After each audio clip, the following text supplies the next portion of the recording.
tengo el alto honor de presentar al doctor Luis Miguel Reina Alfaro, que el doctor Luis Reina Alfaro, prestigioso, reconocido jurista, especialista en Derecho Penal Económico, quien es director del estudio Caro y Asociados, es oficial de cumplimiento también en el mismo estudio, es autor de diversas obras en Derecho Penal Económico de la empresa, así como también de diversos artículos en materia de Derecho Penal y Derecho Procesal Penal, quien también ha tenido la gentileza de estar presente, aceptar la invitación en este evento de solidaridad. Le damos la bienvenida entonces al doctor Luis Miguel Reina Alfaro. Muy buenas noches, doctor, bienvenido, y se encuentra usted actualmente en este momento en el uso de la palabra. Muy buenas noches, César. En primer lugar, el agradecimiento por la fineza de invitarme a participar en estas jornadas en favor de nuestra colega. Mi objetivo en esta intervención es nuevamente traer a colación una problemática actual, permanente seguramente, que tiene que ver con los juicios orales por streaming, los juicios orales pandémicos, los juicios orales multiplataformicos, como los quisiéramos denominar, ¿no? Nuestro objetivo es ciertamente proponer algunas ideas respecto al modo en que esto se va a ir expresando en el tiempo y analizar, ¿no? Su problemática no solamente desde la perspectiva tradicional de coincidencia, consistencia con las garantías procesales, sino también y fundamentalmente con en relación a algunos elementos de la persuasión, la litigación y lo que conocemos como litigación en general, ¿no? Pues bien, la pregunta inicial, que evidentemente es el contexto de trabajo, es ¿para qué litigamos, ¿no? Es decir, ¿cuál es el objetivo de la labor que desarrolla, por un lado, el órgano acusador, si hay un actor civil, el actor civil que tiene una pretensión civil, o los abogados defensores? ¿Qué buscamos? ¿Para qué litigamos, ¿no?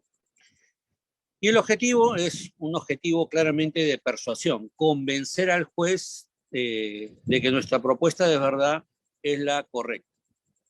Esto ciertamente nos obliga a reconocer algunas pautas previas, ¿no? La primera, sin intentar, por cierto, ingresar mucho al debate sobre lo que se entiende por verdad procesal, si esta es verdad histórica, verdad correspondencia, etc. Lo cierto es que no podemos dudar, y podemos pasar a la siguiente diapositiva, no podemos dudar que la verdad procesal no es otra cosa que una definición, ¿no? Una definición que propone el juez, ¿no? Es el juez el que determina cuál es la verdad de los hechos a partir de la propuesta de verdad proveniente de las partes. Y esto, además, es consecuencia de un principio fundamental dentro del debido proceso, que es el principio de imparcialidad, ¿no? El juez define la verdad porque tiene ese poder y es su facultad, pero no es una verdad que él define a partir de su conocimiento particular o de su labor propia, sino que es una verdad que él define a partir de la actividad probatoria desarrollada por las partes, ¿no? Esto nos va a permitir reconocer, pues, que en efecto, en un modelo como el nuestro, acusatorio garantista con rasgos adversariales, el juez, desde su posición de tercero imparcial, evidentemente define la verdad, más no la construye, ¿no? Y por eso es que en muchos desarrollos en materia de litigación se suele proponer que la verdad procesal es una reconstrucción, ¿no?, de la verdad, ¿no?, por parte del juez a partir de la información proporcionada por las partes. Y acá vamos ingresando un poco a lo que es el núcleo de debate en función a lo que son los juicios orales por streaming. El proceso de traslado de información, de asimilación y procesamiento de información por parte del órgano jurisdiccional. Siguiente diapositiva, por favor. El proceso penal, como todos sabemos y suelo mencionar muy frecuentemente, ¿no? Habría que pasar a la siguiente diapositiva, por favor. Suele ser entendido como un escenario de confrontación dialéctica, ¿no? Muchos lo asimilan, ¿no?, como un escenario de confrontación bélica. No es extraño que, por ejemplo, se haga referencia a textos donde los aspectos estratégicos de la guerra se ponen en evidencia, como el arte de la guerra de Sun Tzu, por ejemplo.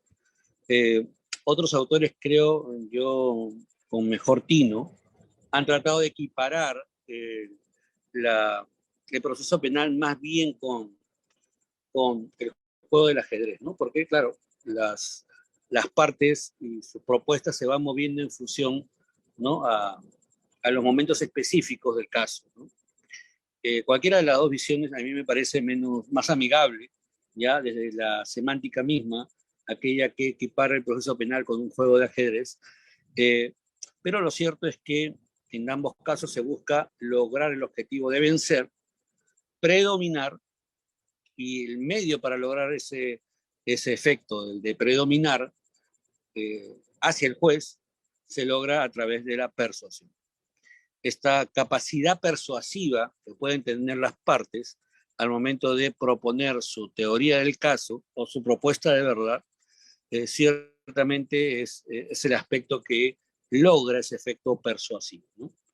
Es decir, un poco para ordenar ideas, el objetivo de los abogados litigantes y los fiscales al momento de litigar no es otro que el de convencer al juez, ¿no? Y todo el proceso, ¿no?, de traslado de información tiene ese propósito, tiene que tener ese resultado como objetivo, como mira. Ahora, esto, ustedes dirán, bueno, pero en un modelo como el nuestro, donde el juez es un juez técnico, no es el juez lego de los sistemas como el norteamericano, los sistemas anglosajones, donde el efecto de la persuasión, ¿no?, del histrionismo, del convencimiento a través de fuegos artificiales se alcanza, o mejor dicho, se proyecta con mayor intensidad. Se podría pensar pues que en nuestros modelos esa idea de la persuasión carecería de sentido, porque el juez no podría ser persuadido, porque el juez conoce el derecho, conoce cómo procesar la información, conoce los límites con claridad de lo que es la información que debe procesar y la que al final va a determinar la relevancia penal o no de un hecho. Sin embargo, yo creo que eso no puede llevarnos a negar que existen, siguiente diapositiva, por favor, lo que yo denomino espacios de juego, ¿no? Y este término, por cierto, lo evoco de la famosa teoría de la teoría de la unión, ¿no?, teoría del espacio de juego, que es una teoría de Roxin en materia de individualización de la pena, ¿no? Y creo que también en materia de persuasión hacia el juez hay espacios de juego que podemos optimizar, cuya capacidad de rendimiento pueden ser mejorados en cuanto a nuestros efectos, nuestras pretensiones persuasivas a través de observar ciertas reglas o métodos, ¿no? Y quiero trabajar brevemente sobre esos espacios de juego, ¿no?, porque eso nos va a permitir reconocer que, a pesar de que el juez conoce la ley, el juez conoce el derecho, el juez está sometido a la legalidad, en el caso de nuestros sistemas jurídicos, y por lo tanto tiene con claridad presente que, por ejemplo, más allá de el histrionismo o la capacidad o la puesta en escena de una determinada teoría del caso, si él verifica que se han cumplido los presupuestos de realización del tipo penal de un delito, deberá emitir un pronunciamiento de condena.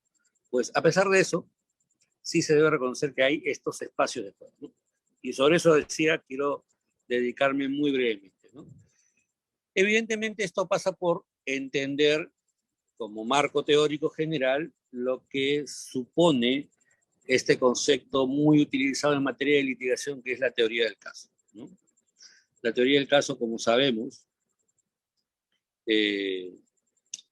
supone una propuesta de verdad, ¿no? Una propuesta de verdad.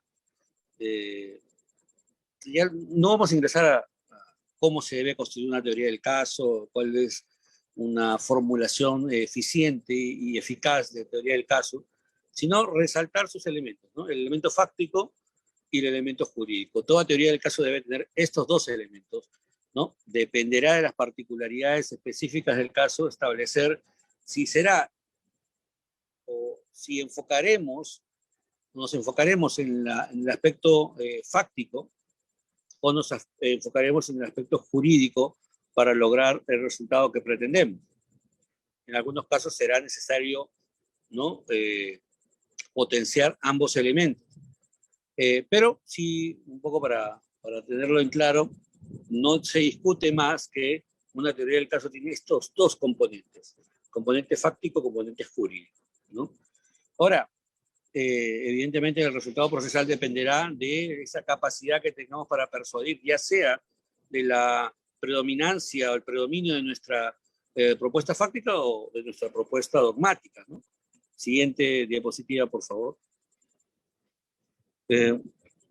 Claro, y es que cuando hablamos de la propuesta de verdad fáctica, estamos hablando de una propuesta de hechos acreditados o que estamos en capacidad de acreditar probatoriamente, ¿no? Es decir, si como fiscales o como abogados proponemos una teoría del caso en el aspecto fáctico, para que ésta pueda predominar, pueda prevalecer, será necesario que la podamos acreditar, ¿no? Suficientemente.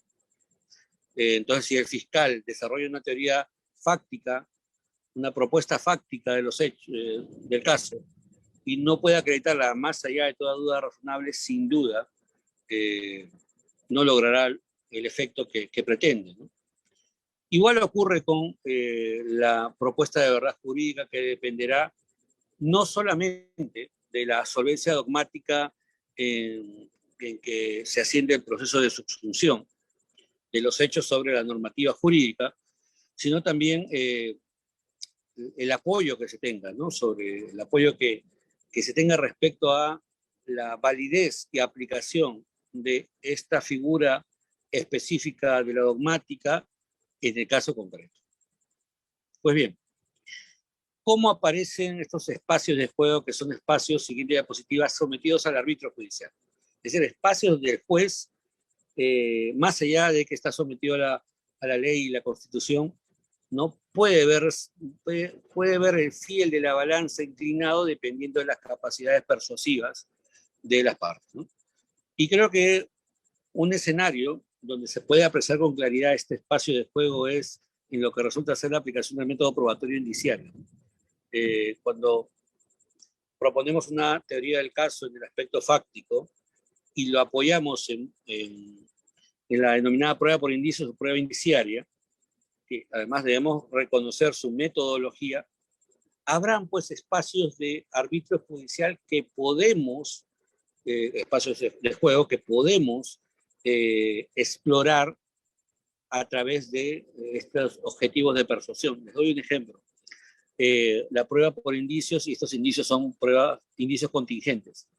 En los indicios contingentes, ¿no? Indicios que no son unívocos y por lo tanto pueden tener una interpretación que se inclina hacia lo delictivo, una interpretación que se inclina hacia lo permitido, lo legal, evidentemente ese carácter contingente nos permite recurrir a la persuasión y las técnicas de persuasión y convencimiento para inclinar al juez para un lado o para el otro, para determinar cuál es la lectura que se le dan a esos indicios contingentes, ¿no? Acá, sin duda, aparecerán los sesgos, ¿no? Y el abogado que busca, ¿no? Que busca el efecto persuasivo será capaz de, conociendo a su juez, reconocer esos sesgos y tratar de organizar su estrategia aprovechando al máximo esos sesgos, ¿no? Claro, porque partimos de una realidad innegable, que los jueces son seres humanos, que tienen una carga emotiva, tienen una carga personal que no puede ser, de la cual no pueden desligarse para resolver un caso, ¿no?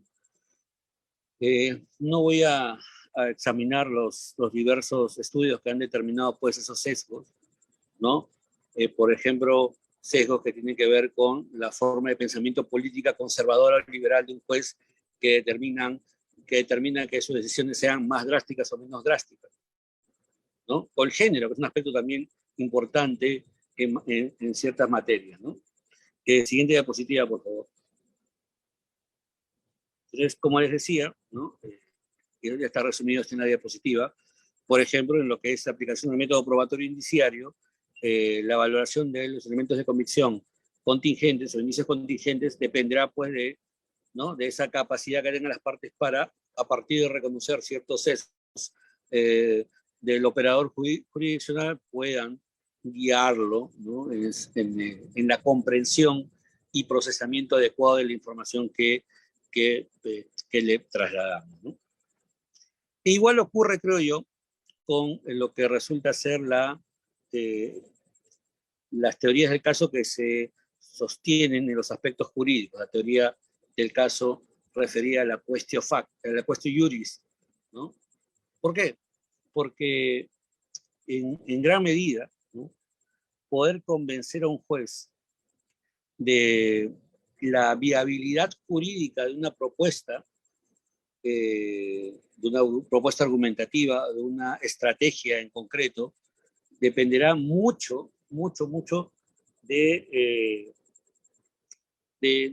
reconocer cómo el juez ha trabajado en otros casos, qué tipo de pensamiento dentro del escenario de la dogmática él asume como más viable, cuál es su posición previa en otros casos, por ejemplo, ¿no? Y esto se nota mucho, ¿no? Como espacio de juego en lo que es el análisis de los denominados actos neutrales, ¿no? Cuando hablamos de actos neutrales, comportamientos estereotipados, comportamientos arreglados a derecho, como lo querramos denominar, lo que vamos a notar es que a pesar de que se reconocen como elementos o supuestos de actuación dentro del riesgo permitido, quien actúa dentro de su rol y por lo tanto no se desvincula de su rol y se mantiene dentro de un comportamiento, su comportamiento se mantiene dentro de lo que es permitido, por tanto, el tratamiento jurídico que le dan los operadores jurisdiccionales varía ostensiblemente. En algunos casos, los jueces serán proclives a determinar la concurrencia o verificar que estamos frente a un supuesto de actos neutrales en una excepción de improcedencia de acción. Algunos jueces no lo harán. Algunos jueces considerarán que esto es un tema que debe resolverse sobre el fondo. Otros jueces consideran que ya la excepción como mecanismo de saneamiento procesal podía ser la vía idónea para lograr este objetivo. Es decir, vamos encontrando tanto cuando hablamos de teoría del caso fáctica como de teoría del caso jurídica, que existen estos espacios de juego que pueden ser potenciados a través de la persuasión o del uso de técnicas persuasivas, y en concreto me refiero al denominado storytelling. Siguiente diapositiva, por favor. Siguiente diapositiva, por favor. Bien. Esto ya está un poco planteado en la diapositiva. El storytelling es la aplicación de técnicas de narración para lograr la persuasión, ¿no? Porque, como se suele decir, ¿no? Las historias se narran como ocurren en la vida diaria, ¿no?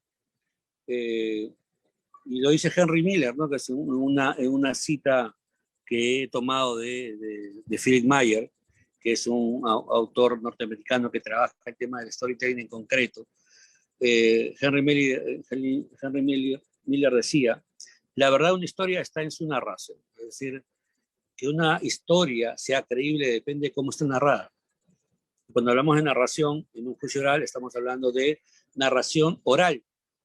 Entonces, ahora que logremos el objetivo dependerá pues de que seamos capaces de trasladar información relevante, ¿no?, al órgano jurisdiccional, reconociendo pues algunas limitaciones humanas, ¿no?, en el proceso de transmisión de esa información al órgano jurisdiccional, ¿no? Luego vamos a hablar un poco de eso, ¿no?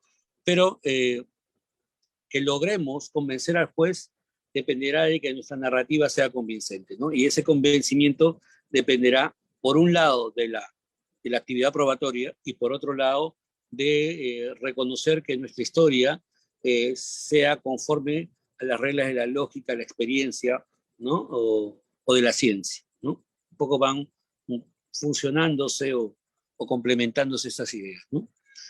¿Cómo funciona el elemento legal dentro de la narración? Pues lo dice también Philip Meyer.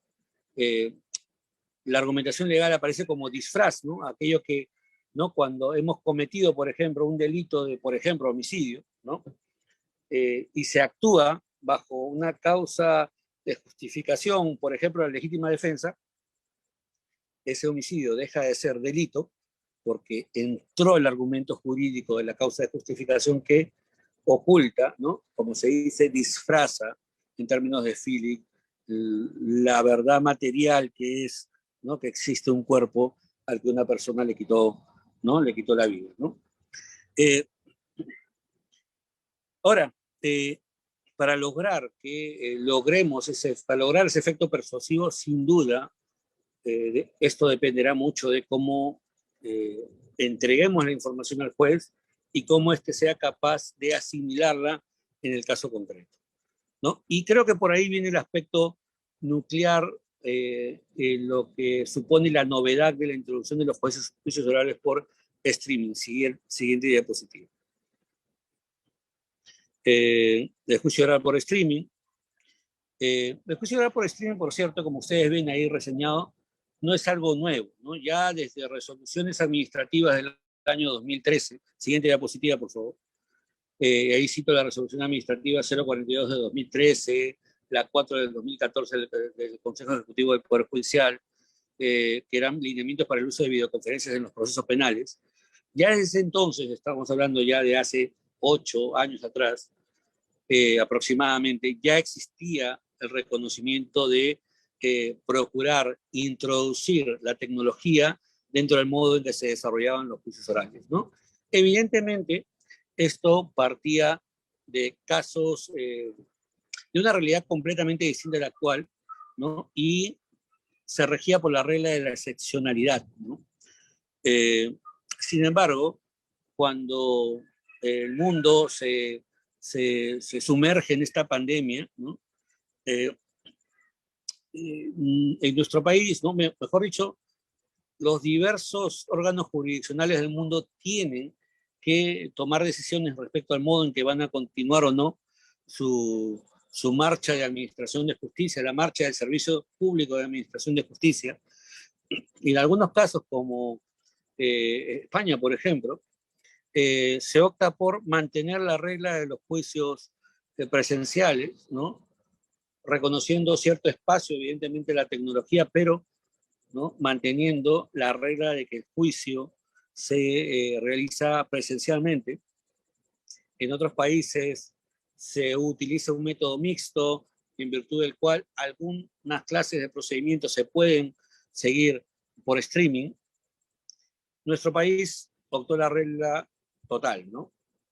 Y esto lo pueden ustedes apreciar ya en la resolución administrativa 157 del 2020, que es la que da un poco carta de naturaleza a lo que es la implementación de este juicio oral por streaming, juicio oral virtual, juicio oral multiplataformico, como lo querramos llamar, ¿no? Pero claro, el aspecto curioso en nuestro caso es que nuestro juicio oral por streaming comprende no solo los supuestos de criminalidad de bagatela, sino también los supuestos de alta complejidad, casos de lavado de activos, casos de crimen organizado, con además como es su propia naturaleza, con actividad probatoria compleja, con actuación de medios probatorios abundantes, con especialidad íncita,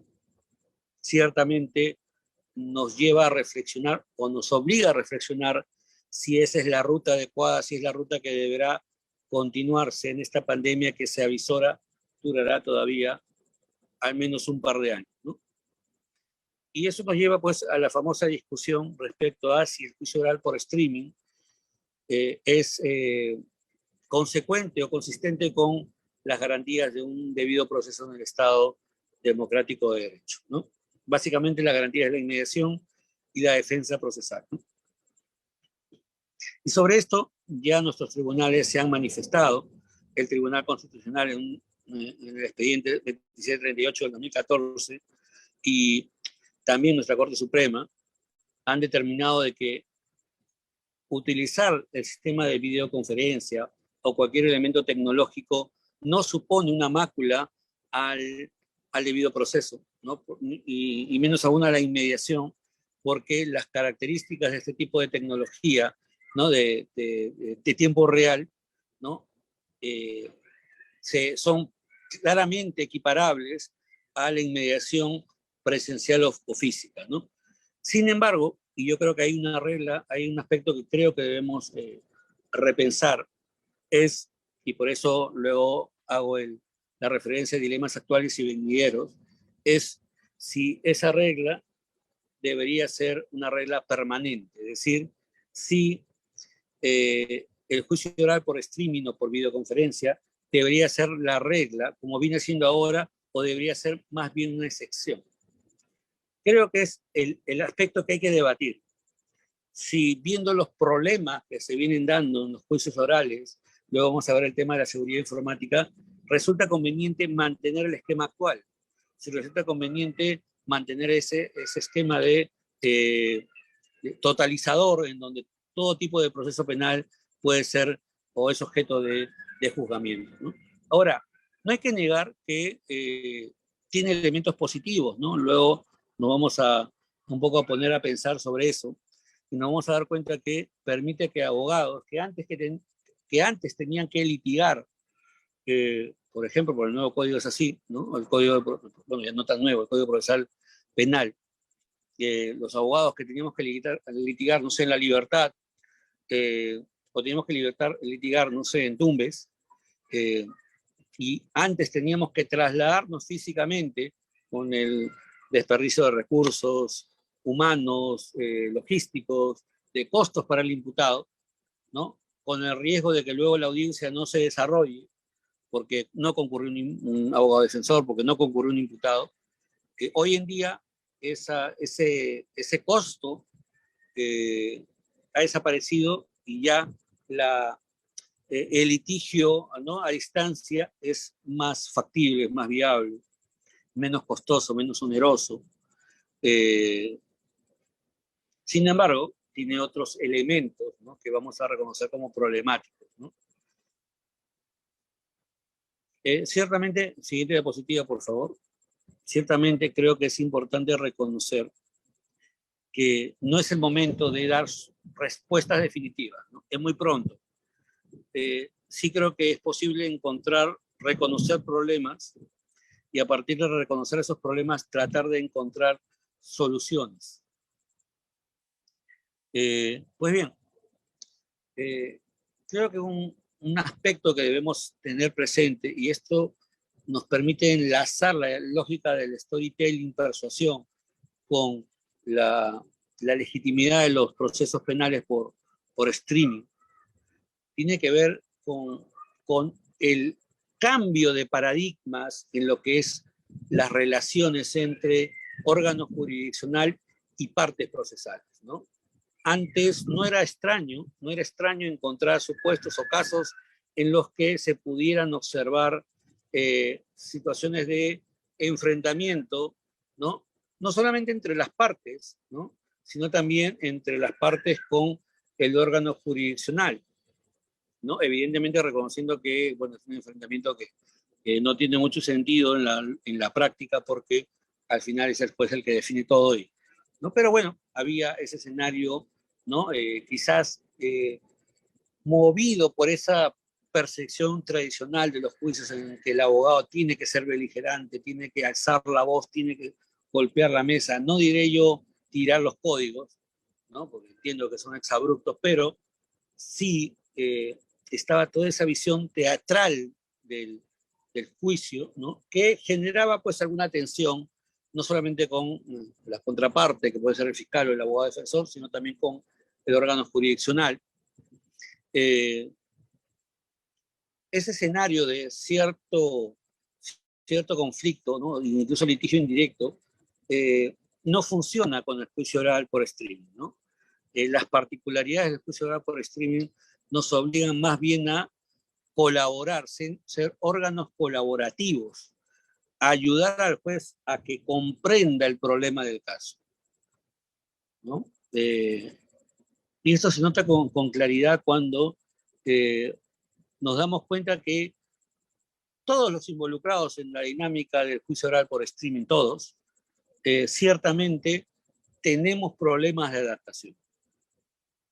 Somos inmigrantes tecnológicos. ¿Qué significa esto? Que no hemos crecido con la tecnología. No somos ni millennials, bueno, ya algunos colegas litigantes seguramente son millennials, o encajan dentro del concepto de millennials, pero no somos la generación Z ni la generación X. Es decir, no hemos crecido con esta alta tecnología, ¿no? Yo siempre menciono como dato curioso que mi tesis para optar el grado de bachiller la elaboré con estos discos de procesamiento de información muy antiguos, grandes, ¿no? No sé en la numeración que tenía, creo que era de 5 pulgadas. Claro, y uno corría el riesgo de que el más pequeño maltrato en el disco hacía que toda la información se perdiera. Es decir, no nos formamos con la tecnología y por lo tanto somos inmigrantes tecnológicos. Se nos hace difícil adaptarnos a la tecnología. Muchos no entendemos mucho de tecnología, nos tratamos de adaptar y esto, repito, no solamente es por el lado de los abogados defensores, sino también de las fiscalías y de los órganos jurisdiccionales. La infraestructura digital en el Perú es muy mala, ¿no? Hay que ser muy directo, y eso se observa con claridad cuando uno pretende litigar, por dar un ejemplo, con un órgano jurisdiccional de Santiago de Chuco, y resulta pues que no pueden hacer audiencias por streaming porque no tienen infraestructura o infraestructura tecnológica suficiente, y las audiencias son por WhatsApp. Y eso genera problemas, ¿no? Ya de suplantación de identidad, ¿no? O del propio manejo de las diligencias y las audiencias por parte de los órganos jurisdiccionales, ¿no? Y acá enlazo con otro aspecto, ¿no? Que tiene que ver todo con el entorno tecnológico, la necesidad de fortalecer la seguridad informática, ¿no? Y esto como obligación no solamente de la administración pública, ¿no? Sino también de forma individual, tanto en los abogados como en los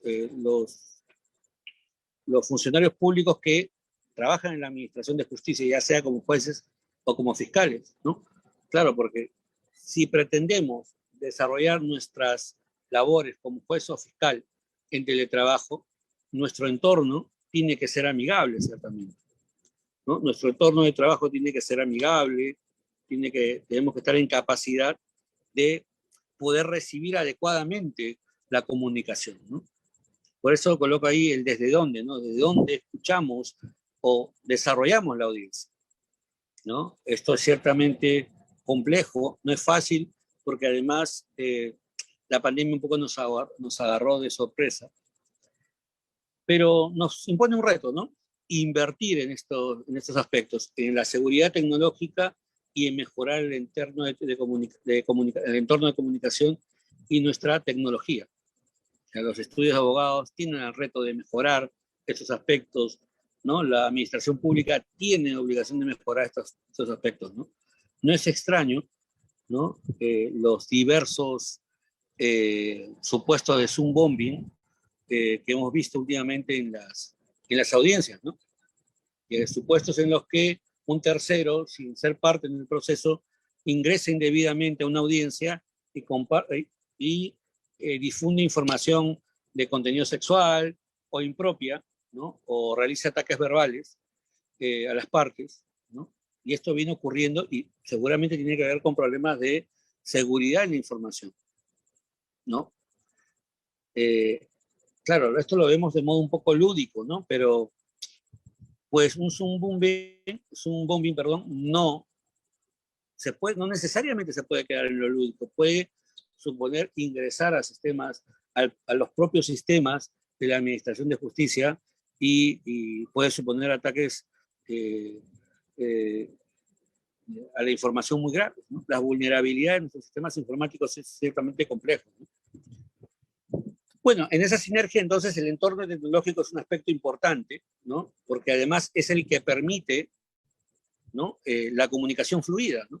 Si el Internet es malo, ¿no? Si el entorno es bullicioso, el juez o no recibe la información o no la procesa adecuadamente. O no la procesa adecuadamente. Entonces creo que es un aspecto que hay que resaltar. En esa sinergia, un aspecto que también creo que conviene, yo no diría que sea el aspecto central, pero no habría que dejarlo de lado, es el tema de los protocolos de vestimenta, ¿no? Los dress code que han generado debates, un juez diciéndole a una abogada que no la reconoció porque no consideró que se vestía como se viste una abogada, ¿no? Un abogado que participa en la audiencia con polo y el tribunal considera de que no debe hacerlo. Claro, y no es sencillo porque evidentemente entre la flexibilidad que supone el teletrabajo, ¿no? Por las audiencias, por streaming, que se pueden desarrollar en cualquier ambiente, hay que observar que existe un protocolo temporal para audiencias judiciales virtuales. Un protocolo que es interesante porque reconoce algunos elementos significativos, ¿no? Algunos referidos a la identidad, ¿no? Por ejemplo, que la cámara pueda reflejar adecuadamente el rostro, que hay un nivel de iluminación adecuado, que el entorno tecnológico sea el correcto, ¿no? Incluso da propuestas de planificación, ¿no? Generar audiencias previas para poder, ¿no? Verificar los aspectos tecnológicos del caso, ¿no? Incluso en materia de dress code existen directivas que establecen, ¿no? Normas que habilitan a los jueces a utilizar, y a los órganos jurisdiccionales, los colaboradores de los órganos jurisdiccionales, a utilizar vestimenta semiformal para participar o de realizar su teletrabajo. Evidentemente eso incluye las audiencias, ¿no? Claro, pero ¿cuál es el mínimo, no? ¿Cuál es el mínimo permitido? Ciertamente, esta es una cuestión que también es muy contextual, porque, y lo decía cuando daba una conferencia sobre este mismo tema al Colegio de Abogados de Amazonas, ¿no? El código de vestimenta seguramente en Amazonas, una calurosa, será distinto al que yo puedo proponer, no sé, en una zona, ¿no? Más gélida como Juliaca, por ejemplo, Puno. Entonces, creo que esos aspectos no deben dejarse de lado por un factor, porque cuando no existe o existen incidencias derivadas de la forma en que se visten las partes, y hemos visto ya en algunos casos concretos, la comunicación sobre el tema de fondo que debería ser el objeto de la audiencia se pierde, ¿no? Y lamentablemente a veces los abogados nos enfrascamos en, en batallas innecesarias ¿no? cuando al final lo que debería predominar es el interés del cliente, y si tenemos un juez en el que predomina la formalidad, pues deberíamos adaptarnos, ¿no? Alinearlos, ¿no? Sin que esto suponga aceptar, ¿no? El autoritarismo, pero deberíamos ser empáticos y generar ese ambiente de comunicación. Dos aspectos para terminar, ¿no? El primero, el tiempo. ¿no? Hoy en día, en esta justicia por streaming, es necesario que la comunicación sea más concreta. Ir a la yugular, que era un concepto, una regla de las técnicas de litigación, tiene que potenciarse aún más todavía. Yo siempre lo mencionaba cuando daba clases de litigación, que existen estudios de psicología que determinan dos elementos, ¿no?, que son importantes. Primero, las limitaciones naturales de las personas a asimilar información. Había la regla del 10%, ¿no?, que las partes suelen captar el 10% de lo que escuchan, ¿no? Por eso cuando uno escucha una clase, luego tiene que leer nuevamente, ¿no?, repasar, ¿no?, reevaluar por qué nos queda el 10% y luego hay que tratar de asimilar un poco más, ¿no? Eso puede ser un problema que nos obliga, pues, a reducir los tiempos, ¿no? Ir a la yugular, ir al punto concreto y no desperdiciar, ¿no?, tiempo en los aspectos teóricos innecesarios que no ayudan a la teoría del caso, ¿no? Esto evidentemente en materia de litigio también tendrá que ver con la labor de dirección de los jueces, ¿no?, que determinen la pertinencia y utilidad de la información, ¿no? Y en esa lógica, que aunque el aspecto importante periférico es el tema de la psicología del testimonio, creo que el móvil detrás realmente es una cuestión de tiempo, ¿no? En una reciente decisión dictada en el juicio oral del señor Urresti, donde está procesado el candidato presidencial Daniel Urresti, se ha limitado las facultades que tienen las partes de contrainterrogar,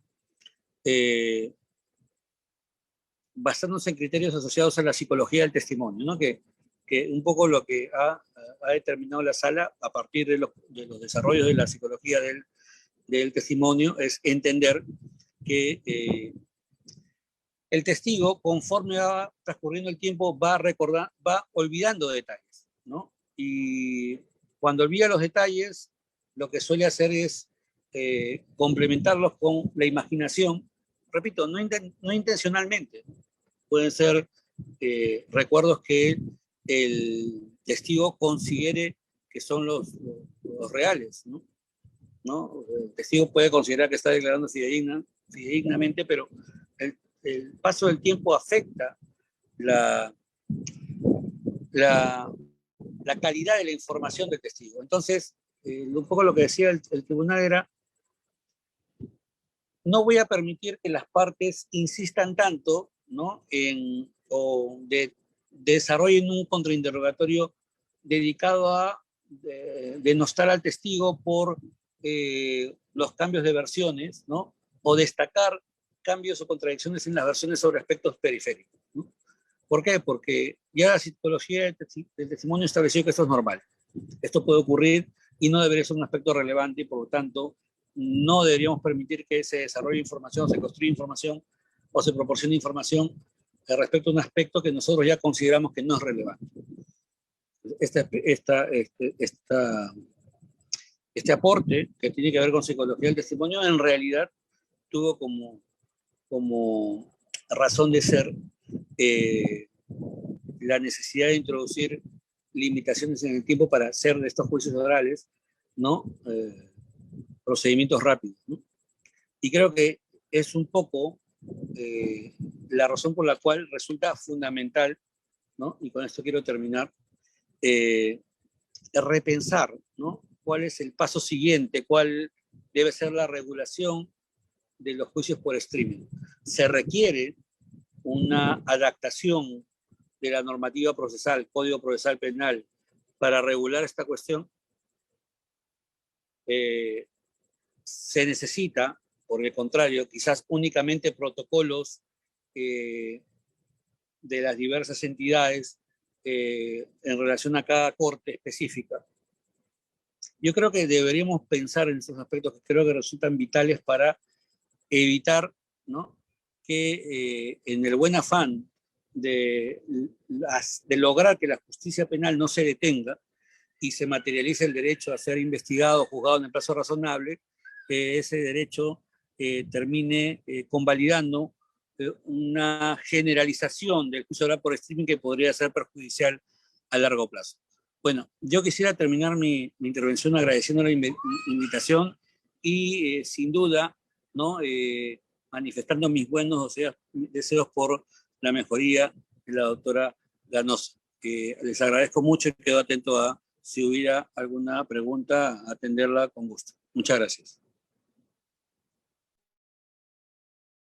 Muchas gracias, doctor Luis Reina Alfaro, y felicitaciones por tan importante aporte, justo este tema tan debatible y sobre todo que implica muchas mejoras, retroalimentación, análisis permanente, y las pautas que también nos ha proporcionado, sin duda, van a ser de mucha utilidad para todos quienes participan de este importante evento, ¿no? Ya sea como fiscales, porque aquí también dentro de este auditorio hay magistrados, fiscales, jueces, y también abogados litigantes y estudiantes de derecho. Entonces, estos valiosos aportes, sin duda, son de mucha utilidad. Bueno.